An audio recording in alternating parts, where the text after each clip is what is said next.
अनुलोम विलोम प्राणायाम करने का सही विधि तरीका मैं बता रहा हूँ।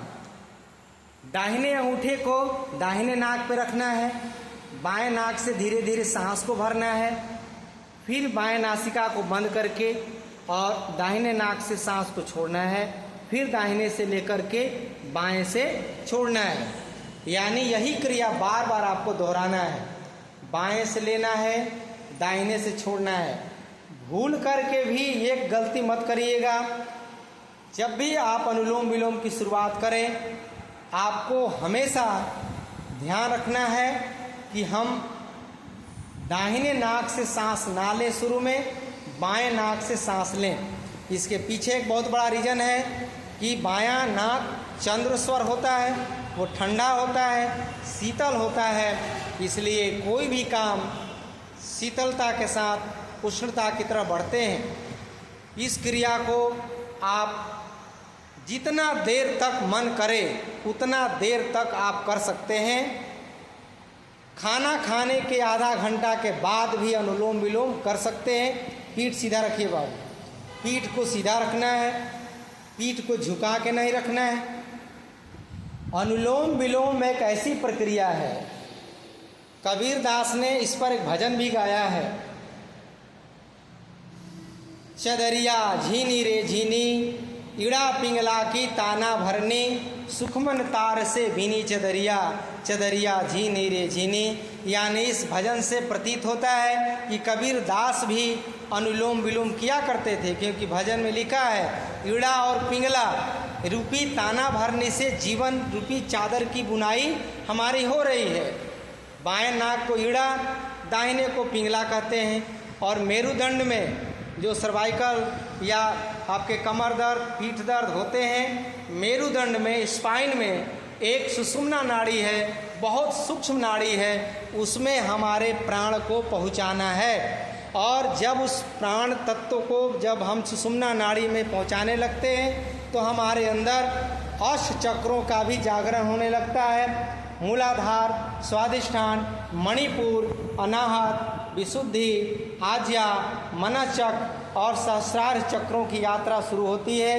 बहुत दिव्य यह औषधि है, दिव्य प्रक्रिया है। हम अपने आप को अष्टांग योग, यम नियम, आसन, प्राणायाम, प्रत्याहार, धारणा, ध्यान और समाधि के मार्ग पर चलते हुए जीवन को मानव से महामानव की ओर, रोगी से निरोगी की ओर, यानी असत्य से सत्य की ओर, अधर्म से धर्म की ओर यात्रा हमारी बढ़ने लगती है। हमारे सोच, हमारे विचार धीरे धीरे पावन, पवित्र और शुद्ध होने लगते हैं। बीमारी के तौर पर जिनको हाई ब्लड प्रेशर है, उच्च रक्तचाप है, हाई ब्लड प्रेशर को आप एक दिन में भी कंट्रोल कर सकते हैं अनुलोम विलोम के द्वारा। करते रहिए बहन जी अभी 2 मिनट और।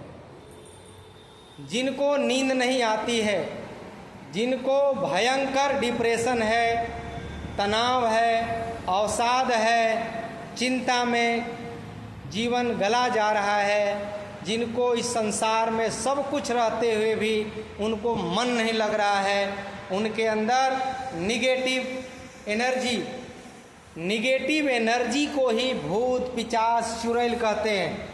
जिसके अंदर निगेटिव एनर्जी आ रहा है उसको आप कैसे पॉजिटिव एनर्जी की तरफ चेंज करेंगे, कैसे उसको बदलेंगे, उसके लिए आपको अनुलोम विलोम केवल करना है। अपने आप चेंज हो जाता है, क्योंकि इसमें 3 बड़ी शक्तियाँ लगी हुई हैं, इड़ा नाड़ी, पिंगला नाड़ी और सुषुम्ना नाड़ी। रोकना नहीं है, इस अभ्यास को निरंतर करते हुए जब इस अभ्यास को करते रहेंगे तो शरीर के अंदर आपके ऑक्सीजन का लेवल बढ़ेगा। ऑक्सीजन का जब लेवल बढ़ेगा तो आपके शरीर के सारे अंग अच्छे से कार्य करने लगेंगे। यानी सर्वांगीण सभी अंगों को स्वस्थ, सुंदर और निरोगी बनाने के लिए है यह अनुलोम विलोम की क्रिया। तो आज मैंने आप सभी को अनुलोम विलोम के बारे में बताया। सबको करना है और कराना है। अब इसके बाद आप दोनों हाथ को घुटने पर ले आइए और उद्गीत प्राणायाम करेंगे। 5 बार ओम का उच्चारण करेंगे। लंबा सांस भरिए।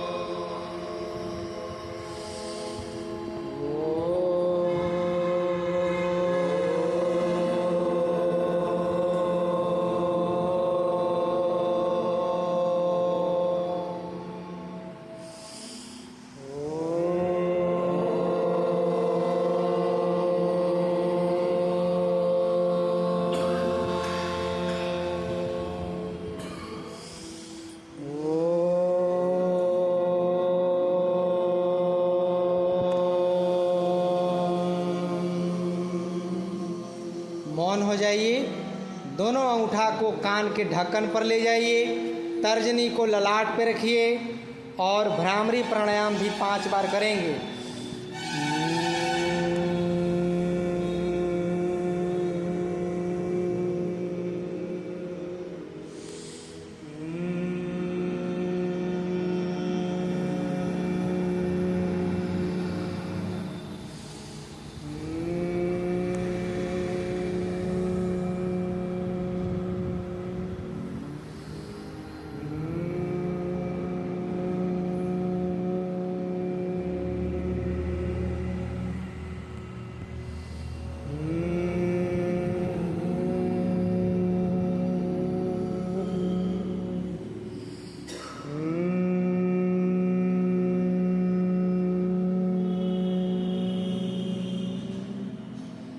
दोनों हाथ को घुटने पर ले आइए और प्रणव प्राणायाम करते हुए शांत हो जाइए।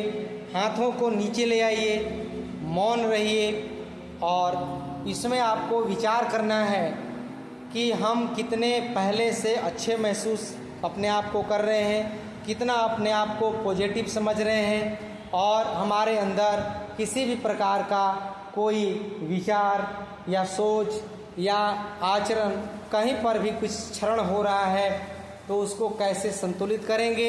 यानी बीमारी का एक ही कारण है, शरीर में असंतुलन का होना। अनबैलेंस यदि हो रहा है कोई चीज़ तो बीमारी के रूप में वो परिलक्षित होने लगती है। इसलिए दोनों हाथों को ऊपर उठाइए, आपस में घर्षण करिए, 4-5 बार रगड़िए। रगड़ने के बाद जब हथेली थोड़ा उष्ण हो जाए, गर्म हो जाए, तो दोनों गर्म हथेलियों को आप एक बार अपने ललाट पर, आँखों पर स्पर्श करते हुए आप धीरे धीरे अपने आँखों को खोलेंगे। तो आइए आज के सत्र को यहीं पे रोकते हैं।